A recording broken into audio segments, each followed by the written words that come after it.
So we'll continue with the topic evolution. हम evolution के अगले बीट के बारे में डिस्कस करेंगे। कल हमने देखा लास्ट लेक्चर में हमने देखा था कि origin of life कैसे हुआ, अर्थ कैसे आया। Now we will discuss how that evolution took place.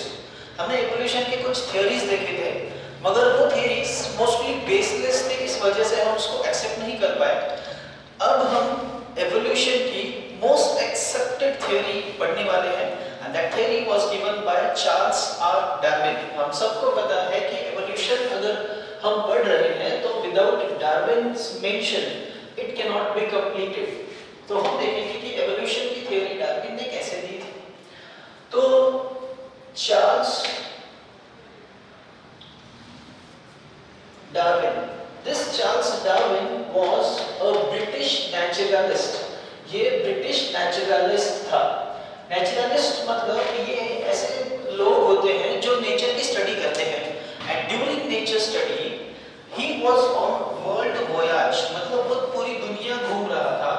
उसके वर्ल्ड वोयाज के ऊपर जब वो गया था तो तब के टाइम में means 18th century 19th century के अंदर अगर कोई घूमता था वर्ल्ड वोयाज या फिर कहीं घूमने जाता था तो that was along the water, वो पानी से जाते थे और पानी से जाने के लिए हम जहाज का इस्तेमाल करते हैं। तब सभी शिप्स का खुद एक नाम होता था, जैसे टाइटैनिक मूवी में भी आपने देखा होगा टाइटैनिक का नाम है, वैसे ही यहाँ पर इस जहाज का एक नाम था which is a world famous HMS Beagle. So this was the ship of Darwin जिसके ऊपर वो वर्ल्ड वोयाज कर रहा था, वो पूरी दुनिया घूम रहा था। During his voyage, he came across an island. उसको एक आइलैंड मिला, जिस आइलैंड का नाम भी बहुत फेमस है, that is called as a Galapagos Island. That is the Galapagos Island. This island was completely invaded by water. Simple है, island है, सब तरफ से पानी होगा. And that island, it does not allow entry of other animals. Simple है, land का connection नहीं है, तो दूसरे एनिमल्स यहाँ आएंगे नहीं और यहाँ से एनिमल्स बाहर जाएंगे नहीं। जब डार्विन ने यहाँ पर स्टडी किया तो उसके स्टडी के दौरान उसको फिंचेस मिले। फिंचेस मतलब टीनी बर्ड्स, ये छोटे एक बर्ड की स्पीशीज होती है जिसको बाद में हमने डार्विन्स फिंचेस कहा।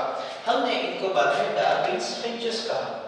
अब डार्विन ने क्या किया, इन फिंचेस को स्टडी किया तो उसको फाउंड हुआ कि these finches were having different types of beaks. इनके जो beaks थे बाकी सब स्ट्रक्चर सेम था, but they had beaks of different shapes, different sizes. जैसे कि एक तो short beak थी या फिर it was a long and strong beaks. ये beak अलग-अलग थे, but इनमें बाकी पूरा body structure सेम था। These finches are called as Darwin's finches. उस finches के अंदर डार्विन को अलग-अलग तरह के beaks मिले। इन beaks के अलावा जो body structure था that was same. तो डार्विन ने सोचा कि ऐसा क्यों हुआ होगा? The basic reason is their food habitat. वो खाना कैसा खाते हैं उसके ऊपर उनकी beak का shape and size was dependent. जैसे कि जिनकी beak short थी वो इंसेक्टिवोरस थे, वो इंसेक्ट्स खाते थे, they were insectivorous. जिनकी बीक लॉन्ग थी those were fruit eating. fruit eating मतलब वो थे frugivorous और बाकी वेजिटेरियन थे जो प्लांट के अदर पार्ट्स के ऊपर जो टफ पार्ट्स है उनको खाते थे, so their beak was strong enough. Darwin को एक चीज समझ में आई कि ये जो ऑर्गेनिजम्स है, फिंचेस है, इनमें अगर बीक्स अलग है but body structure is similar, means they all might have been derived from a single same species. ये सभी एक स्पीशीज से डिराइव होंगे। मानिए कि एक आइलैंड है जिसके ऊपर फिंचेस है, बर्ड्स है, उनके लिए कोई कंपटीशन नहीं है। द रीजन इज उस आइलैंड पे कहीं बाहर से कोई नहीं आ रहा और इस आइलैंड के ऑर्गेनिज्म बाहर नहीं जा रहे। अब जो ऑर्गेनिज्म एक ही आइलैंड पर है उनके लिए अवेलेबल है फ्रूट्स, उनके लिए अवेलेबल है वहां के insects as well as they have available all the plant parts. तो इस तरह वो खुद को अडॉप्ट किया उन्होंने और that adaptation took themselves towards the different beaks. और डार्विन ने इन्हीं के बीच के सिमिलैरिटी एंड डिफरेंसेस, उनमें सिर्फ सिमिलैरिटी नहीं थी but they had differences too. सो ये सिमिलैरिटी और डिफरेंसेस को ध्यान में रखते हुए डार्विन ने कुछ थ्योरी पोस्टुलेट की, जिस थ्योरी का नाम उसने दिया world famous natural selection theory. So Charles Darwin की natural selection theory, and this natural selection theory it easily depicts the steps of evolution। और यही वर्ल्ड फेमस थ्योरी अब हम पढ़ने वाले हैं कि उसने इस थ्योरी में क्या पॉइंट्स दिए थे। इतना याद रखिए कि सिमिलैरिटी और डिफरेंसेस के बेसिस पर उसने ये थ्योरी पोस्टुलेट की थी। Now there are certain aspects of this theory. देखिए, हमें पता है कि दुनिया के अंदर जितने भी स्पीशीज है, all the species try to maintain themselves। सभी स्पीशीज क्या करते हैं, खुद को मेंटेन करने की कोशिश करते हैं, उनका नंबर मेंटेन करने की कोशिश करते हैं। अब उनका नंबर अगर उन्हें मेंटेन करना है तो वो क्या करेंगे, they will reproduce, there is a reproduction। But reproduction जो होता है वो रिप्रोडक्शन नॉर्मल नहीं होता, there is always overproduction, there is always overproduction। This is called as the enormous fertility, enormous fertility, or it is also called as prodigality। Every species try to overproduce, क्योंकि हर species को लगता है कि उसका existence रहना चाहिए, और वो एग्जिस्टेंस अगर मेंटेन रखना है तो नंबर ऑफ ऑर्गेनिज्म ज्यादा होने चाहिए, और नंबर ऑफ ऑर्गेनिज्म जितने ज्यादा होंगे उतना स्पीशीज एग्जिस्टेंस का चांस बढ़ जाएगा। एग्जांपल लीजिए ऑयस्टर। ऑयस्टर ये समंदर के अंदर आपको मिलेंगे। These oysters they lay millions of eggs at a time। एक बार में ऑयस्टर करीबन मिलियंस ऑफ एग्स देते हैं, बट उनमें से सभी एग्स एक तो हैच नहीं होते, और हैच हुए भी तो सभी ऑयस्टर जिंदा नहीं रहते। But still they have enormous fertility, उनमें फर्टिलिटी बहुत ज्यादा है। Same for elephants. एलिफेंट्स अगर स्लो ब्रीडर्स भी हैं, वो उनके लाइफ टाइम में एक या दो ही बार अगर रिप्रोड्यूस करते हैं, फिर भी अगर सभी एलिफेंट्स रिप्रोड्यूस करते रहे तो कुछ सालों में अर्थ के ऊपर बहुत ज्यादा एलिफेंट्स हो जाएंगे। सेम ह्यूमन बीइंग्स का भी इनॉर्मस फर्टिलिटी होता है। Human beings can also have 15 to 20 children in their life span. तो ये होता है इनॉर्मस फर्टिलिटी और ओवर प्रोडक्शन। बट हमें पता है कि ओवर प्रोडक्शन होने के बावजूद number of organisms are limited। The reason behind this is struggle। These organisms will have struggle। और ये struggle क्यों होगा, देखो, क्योंकि आपके पास जो resources हैं, these resources are limited। These resources are limited। जैसे food है, shelter है, इसके अलावा और भी कुछ चीजें होंगी जो limited होंगे अर्थ के ऊपर। ये limited resources को fight करने के लिए ये ऑर्गेनिज्म के बीच में स्ट्रगल होता है, and that struggle is of 3 types. ये स्ट्रगल आपको 3 टाइप का मिलता है। The first type of struggle is intraspecific. This is intraspecific. दूसरा होगा interspecific. The second one is interspecific. And third one is the environmental struggle। Third one is environmental struggle। हम चंद example ले लेंगे। Example of intraspecific. मान लीजिए हमारे पास कुछ goats हैं। There are goats। अब जब एक गोट बहुत सारे बच्चे देगी तो उन गोट्स के बच्चों के लिए कुछ चीजें सिमिलर होंगी। जैसे दे हैव सेम हैबिटेट, उनको रहने के लिए सेम जगह चाहिए। Secondly they have same food requirement, उनका फूड भी सेम है।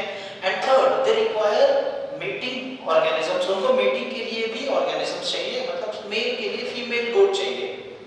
But as resources are limited there will be struggle. तो ये स्ट्रगल गोट्स के एक स्पीशीज के अंदर ही होता है। That is why it is called as intraspecific struggle. ये एक स्पीशीज के अंदर होने वाला स्ट्रगल है। This is intraspecific struggle. अब ये इंट्रास्पेसिफिक स्ट्रगल में needs are same. These needs are very much similar. इनमें बहुत ज्यादा नीड्स सिमिलर होते हैं। फूड है, शेल्टर है एंड मेटिंग।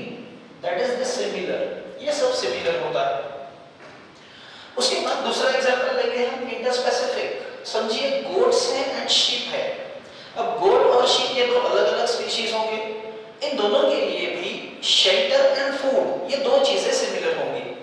अगर हम दूसरा और सिंपल एग्जांपल लेंगे गोट एंड जिराफ, तो इन दोनों के लिए सिर्फ food requirements are similar but they do not require same shelter and they don't require same mats.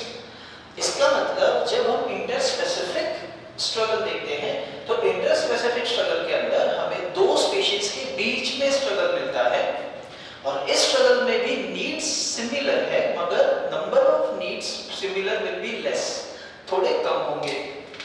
So this interspecific it is between the two species. Inter मतलब दो species के बीच में and intra मतलब within. इसके अंदर needs, इसके अंदर less needs are similar, कम नीड्स उनमें सिमिलर होंगे, ज्यादातर नहीं। And lastly there is the environmental. जब एक जिराफ और एक गोट खाना खा रहे होंगे और तभी कोई कोमेट आता है या फिर कोई मेटियोराइट आता है तो वो दोनों मर जाएंगे। In this case, environment has a key role in the play. अब क्या होता है कि environmental factors also have their effect, and organisms try to struggle with those factors. जैसे dinosaurs were eliminated 65 million years ago. जब dinosaurs eliminate हो गए, तब environmental factors थे जो ज़्यादा prominent थे। तो environmental struggle भी होता है जो third type का है। अब अगर हम कहें कि इन तीनों में से सबसे ज्यादा इंटेंस कौन सा है, तो सबसे ज्यादा इंटेंस होता है intraspecific. This is more intense. The reason is needs which are similar, these are more needs and similar. तो ये स्ट्रगल होने ही वाला है। सिंपल है, एक घर में अगर दो तीन लड़के हैं तो उनके अंदर भी स्ट्रगल होता है फॉर फूड, फॉर स्कूल, उनके बैग्स के लिए। Same way that struggle is there और सेम नीड होने की वजह से ये intraspecific is more intense than these two, intraspecific and environmental. तो ये था सेकंड पॉइंट। पहला होता है ओवर प्रोडक्शन, दूसरा होता है इस ओवर प्रोडक्शन की वजह से होने वाला struggle. This is the second point. इसके बाद अगर हम पढ़े तो स्ट्रगल होता है, स्ट्रगल होने में अगर बहुत सारे गोट्स आपको मिल जाए, इन गोट्स में फिर कुछ गोट्स ऐसे होंगे जो जल्दी से खाना खा लेंगे, फास्ट खाना खाएंगे, या फिर कुछ गोट्स ऐसे होंगे जो पावरफुल होंगे so that they can easily get their mate, मगर कुछ गोट्स थोड़े वीक होंगे फिजिकली। इसका मतलब एक ही घर के अंदर दो गोट्स हैं, दोनों में कुछ अलग अलग फीचर्स है। And this is the third point of natural selection theory which is the variations. So there will be variations. अब देखो, जब स्ट्रगल होता रहता है, during struggle there will be new variations, मतलब कोई भी जनरेशन के अंदर आपको वेरिएशंस मिलेंगे। ये वेरिएशंस दो तरह के हो सकते हैं। These variations will be good or they will be bad variations. Good variations मतलब ऐसे वेरिएशंस जो उस ऑर्गेनिज्म को जिंदा रखने के लिए जरूरी होंगे। Secondly there will be bad variations जो उसको उस सिचुएशन में जिंदा नहीं रखेंगे। एग्जांपल गोट अगर हम ले रहे हैं तो गोट में भी अगर कोई फास्ट ग्रेजिंग कैपेसिटी वाली गोट है, इसका मतलब दैट इज गुड, वो जल्दी जल्दी खा लेगी और उसका पेट भर जाएगा, she will be alive. But अगर दूसरी है जो बहुत धीरे धीरे ग्रेज कर रही है, so that will be the bad type of variation. तो इस तरह से वेरिएशंस आते हैं। अब इसके नेक्स्ट पॉइंट जो है fourth point, that fourth point is जब ये वेरिएशंस आएंगे तो इन वेरिएशंस में से अच्छे वेरिएशंस को नेचर सेलेक्ट करेगा। सो नेचर हैज अ की रोल टू प्ले। नेचर क्या करता है, जो ऑर्गेनिज्म फिट होगा, मतलब वहां की सिचुएशंस के अनुसार जो ऑर्गेनिज्म स्ट्रांग है, जो ऑर्गेनिज्म खुद को जिंदा रख सकता है, वो होता है fit organism. That fit organism is selected by nature and it is called as the natural selection. This is natural selection. ये natural selection का और एक नाम होता है survival of fittest. Survival of fittest मतलब ये organism जो nature के हिसाब से सबसे fit होगा to live. And that variation which is good, that good variation is selected by nature and that organism is selected in the natural selection. ठीक है, तो अच्छे goats, अच्छे human beings, अच्छे दूसरे animals, they will be selected if they have good variations. Bad variations वाले वहां से discard हो जाएंगे. अब जो naturally selected होंगे, इन naturally selected organisms को एक group हो जाएगा और इस group के अंदर वो organism proliferate होंगे और वो अब पहले वाले organism से थोड़े अलग होंगे क्योंकि उनकी grazing capacity ज्यादा है. अगर वो goats का example हम लेते हैं या फिर कोई और organism है तो उसके अच्छे features की वजह से वो अलग हो जाएंगे and then they will form a new species and hence the fifth point is called as speciation or a new species formation. ये है नया species form होने वाला आखिरी step in the natural selection theory. Simple है. So this theory is called as the natural selection theory and it was given by Charles Darwin. तो इसके features हम एक बार फास्ट में देखेंगे. क्या होता है? Every species wants to proliferate and maintain its number. For that purpose, every organism will try to overproduce. That is called as enormous fertility or it is called as the prodigality. बहुत ज़्यादा organism अगर produce होते हैं तो due to limited resources limit होने की वजह से वहाँ पे struggle होगा. ये struggle तीन तरह का होता है between the organisms of same species, that is intraspecific, या फिर दो अलग species के बीच में that will be interspecific and third will be against environment, it's environmental. सबसे ज़्यादा intraspecific struggle intense होता है. The reason is they have similar needs, उनके needs similar होंगे. जब ये struggle होता है तो उन organisms के अंदर variations आएंगे. These variations might be bad or good. Bad variations are discarded by nature. Nature उनको select नहीं करता, उनको जीने नहीं देता. These organisms will die. Eventually जो good variations होंगे, these variations will be selected by nature. In that sense, the fit organisms will survive and that is called the survival of the fittest. And this survival of the fittest होने के बाद जो organisms अच्छे होंगे, they will form new species, जिसमें हम कहते हैं speciation. So that is the last point in natural selection theory. तो ये था डार्विन का natural selection theory. This was a good theory except 2 points. एक, इसके drawbacks क्या है? Variations. डार्विन ने वेरिएशंस के बारे में बोला कि वेरिएशंस आते हैं आइदर गुड और bad, but he could not explain the source of variation. उसने वेरिएशन का सोर्स के बारे में कुछ भी नहीं बोला. He did not explain source of variation. This was the first drawback of Darwin's theory. Secondly, Darwin ने बोला कि यहाँ पर आपको अच्छे ऑर्गेनिज्म मिलेंगे, फिट ऑर्गेनिज्म मिलेंगे. He explained survival of the fittest, but he could not explain arrival of the fittest. मतलब वो fit organism आता कहाँ से है? Arrival of the fittest इसको explain करना नहीं आया. So this was the second drawback of Darwin's theory. Darwin's theory सभी aspects में अच्छी है. दो aspects है. एक variations का source उसने नहीं बताया, and secondly arrival of the fittest he could not explain. To counteract these two features, new theory was evaluated and that was given by Hugo de Vries. Hugo de Vries ने सबसे पहले mutation के बारे में बात की. Now we'll study what mutations exactly are. So इसके अलावा और एक theory है जो हम पढ़ते हैं ज़्यादातर. That is called as the mutational theory and that was given by Hugo de Vries. Simple theory है. बहुत कम फीचर्स उन्होंने बोले थे. So this was the mutation theory and it was given by Hugo de Vries. हमने इसको पढ़ा है already in principles of inheritance, जिसमें आपको पता था कि Hugo de Vries ने वो मेंडल के फीचर्स को, मेंडल के सभी पोस्टुलेट्स को रिकैपिचुलेट करके नई थ्योरी बनाई थी. Hugo de Vries He was a Dutch botanist. ये एक Dutch botanist था. Botanist का मतलब ये plant parts की study कर रहा था. And he was interested in study of evening primrose. Evening primrose नाम का एक plant था, जिसको हम scientifically कहते हैं Enothera lamarckiana.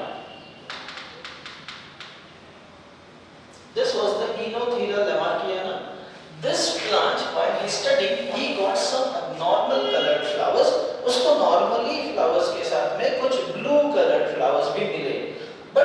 blue color was addition. It was not a normal thing. और ये क्यों आया, ये कैसे आया, उसे एक्सप्लेन करने के लिए इसने ह्यूगो डी वाइस ने एक नई term the. That term is called as mutation. This term was called as mutation. So mutation term was coined and defined by Hugo de Vries. Hugo de Vries ने क्या बोला? हर organism के अंदर जो genetic material होता है, वो genetic material एक ऑर्गेनिज्म से दूसरे ऑर्गेनिज्म में पास ऑन होता है इन नेक्स्ट प्रोजेनी. बट जब ये जेनेटिक मटेरियल पास ऑन होता है, there are certain changes which take place in the genetic material. ये चेंजेस अगर सडन हो, एब्रप्ट हो, नॉन डायरेक्शनल हो, तो उसको कहा जाता है म्यूटेशन. सो म्यूटेशन मतलब this is the sudden change in genetic material. और इसके लिए बहुत सारे रीजंस हो सकते हैं, ये हमारा अभी डिस्कशन का टॉपिक नहीं है. सिर्फ इतना याद रखो कि अगर जेनेटिक मटेरियल में कोई सडन चेंज आता है तो आप उसे कहोगे म्यूटेशन. ठीक है. तो ह्यूगो डी वाइस ने फिर म्यूटेशन को और डिस्क्राइब किया कि म्यूटेशन में जो चेंजेस आते हैं, these changes could be good और बैड. अगेन वो गुड हो सकते हैं या फिर बैड हो सकते हैं. और यही म्यूटेशन होता है जो डार्विन के यहाँ पर वेरिएशंस का सोर्स है. डार्विन ने जो वेरिएशन का सोर्स नहीं बताया था वो ये है, that is the mutation. Mutation is change in genetic material due to which there will be good और बैड रिजल्ट्स. इसमें अगर गुड वेरिएशन है, गुड म्यूटेशन है, तो उस ऑर्गेनिज्म को नेचर सेलेक्ट करेगा और बैड वालों को डिस्कार्ड करेगा. ये एक फीचर था इसका. दूसरा फीचर इन्होंने जो डिस्क्राइब किया था, इसने बोला कि जो वेरिएशंस होते हैं, जो म्यूटेशंस होते हैं, वो म्यूटेशंस बहुत एब्रप्ट होते हैं एंड रैंडम होते हैं. डार्विन ने क्या बोला था कि कोई भी वेरिएशन अगर आता है तो वो वेरिएशन प्रिजर्व होता है जनरेशन बाय जनरेशन. मतलब अगर ह्यूमन बीइंग्स में टेल गायब होना है तो कम से कम 2 से 4 हजार अलग-अलग प्रोजेनिस के अंदर टेल धीरे-धीरे छोटी हुई होगी and then it was vanished. But इसने कहा, ह्यूगो डी वाइस ने, कि ऐसा नहीं होता. म्यूटेशंस या चेंजेस जो है वो एब्रप्ट होते हैं, सडन होते हैं and these are directionless. He said mutations are directionless, and this was also against the Darwin's theory. Darwin ने कहा था changes, variations जो होते हैं वो डायरेक्शन होते हैं, इसने बोला वो डायरेक्शनलेस होते हैं एंड दे आर रैंडम, और वो रैंडम होते हैं. ठीक है. तो ये सिंपल फीचर्स थे जो ह्यूगो डी वाइस की म्यूटेशन थ्योरी एक्सप्लेन करती है. प्रॉब्लम ये है कि ना हम ये थ्योरी पूरी तरह से एक्सेप्ट कर सकते हैं, ना डार्विन की थ्योरी. फॉर दैट पर्पस हमें एक modern synthetic theory of evolution पढ़ना पड़ता है, जो थ्योरी प्रॉपर्ली एक्सप्लेन करती है कि एग्जैक्टली इवोल्यूशन कैसे होगा. For that purpose we also have to study about the modern synthetic theory. इस थ्योरी के बारे में आपको ह्यूगो डी वाइस पता होना चाहिए, इस प्लांट का नाम पता होना चाहिए. Along with that, you should remember what mutation is. And mutation के अंदर आपको पता होना चाहिए कि वो डायरेक्शनलेस होते हैं and these are random mutations. इसके बारे में हम बाद में और भी पढ़ने वाले हैं इसी टॉपिक के अंदर. The next theory was latest advanced theory. Simple है, हमें पता है कि दोनों थ्योरीज को कंबाइन करके ही वो थ्योरी बनाई गई थी. And that theory is called as the modern synthetic theory. Simple है, इसमें कुछ ही फीचर्स हैं. Modern synthetic theory of evolution. इस मॉडर्न सिंथेटिक थ्योरी के अंदर 3 इंपॉर्टेंट पिलर्स होंगे. पहला होता है जेनेटिक वेरिएशन. ये कहते हैं कि जेनेटिक वेरिएशंस आने चाहिए. अब जेनेटिक वेरिएशंस आएंगे तो नए कुछ फीचर्स ऐड होंगे. These genetic variations, if they are good, they will be selected by nature. उसको nature select करेगा, natural selection. और ये natural selection होने के बाद अगर isolation हुआ उनका, तभी नया species form हो सकता है.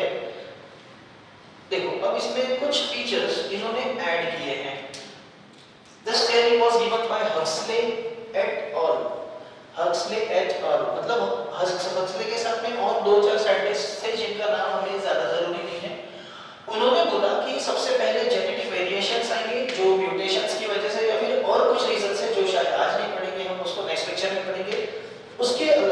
नेचुरल सिलेक्शन, जब वेरिएशंस के ऊपर नेचर सेलेक्ट करता है, नेचर एक्ट करेगा, तो जो नई स्पीशीज बनने वाली है या नए ऑर्गेनिजम्स है उनको पहले आइसोलेट होना पड़ेगा। अगर वो आइसोलेट नहीं होते तो जो वेरिएशंस आए हैं वो उस पॉपुलेशन में फिर गुम जाएंगे और नई पॉपुलेशन या नया कोई भी वेरिएशन नहीं आ सकता या नई कोई स्पीशीज नहीं बन सकती। तो ये एक एडिशनल फीचर था इन्होंने बोला हुआ, उसके बारे में हम डिस्कस करेंगे कि ये एग्जैक्टली क्या होता है। अभी के लिए हम 2 मिनट में सिर्फ एक डेफिनेशन देख लेंगे। कोई भी अगर इवोल्यूशन होता है तो इवोल्यूशन का यूनिट है population. Population is the unit of evolution. What is population? Population is a group of organisms which are described by a time and a geographical area. जैसे औरंगाबाद एक सिटी है, उसके अंदर जितने लोग रहते हैं उनको हम औरंगाबाद का पॉपुलेशन कहते हैं। तो ये पॉपुलेशन मतलब एक जियोग्राफिकल एरिया के अंदर जितने ऑर्गेनिज्म रहते हैं उन सभी के टोटल को हम पॉपुलेशन कहेंगे। इस पॉपुलेशन में जाहिर है सभी के पास जीन होंगे और उन सभी जीन के पास जीन के जो अल्टरनेट फॉर्म्स है उनको हम अलील कहते हैं। हमें पता है अलील क्या होता है and we know about gene. तो अगर हम पॉपुलेशन के सभी ऑर्गेनिजम्स के जीन की टोटल करें तो उसको हम बोलते हैं gene pool. So gene pool मतलब क्या? This gene pool is a sum total of all the genes, sum total of all the genes of a population। तो ये सिंपल सी बात है, आपको ये याद रखना है क्योंकि हम कल जीन नेक्स्ट लेक्चर में जीन पूल से रिलेटेड बहुत सारी चीजें देखेंगे। जेनेटिक वेरिएशंस जीन पूल में आते हैं। कोई भी एक ऑर्गेनिज्म इवॉल्व नहीं हो सकता कि सुबह बैठा था आदमी था, शाम को वो कोई नया ऑर्गेनिज्म बन गया। It's not possible. एक पॉपुलेशन होनी चाहिए जिसको बहुत ज्यादा टाइम स्पैन गुजरना चाहिए, उसमें वेरिएशंस आएंगे जिनको नेचर सेलेक्ट करेगा और फिर नया स्पीशीज बनेगा। So for evolution the unit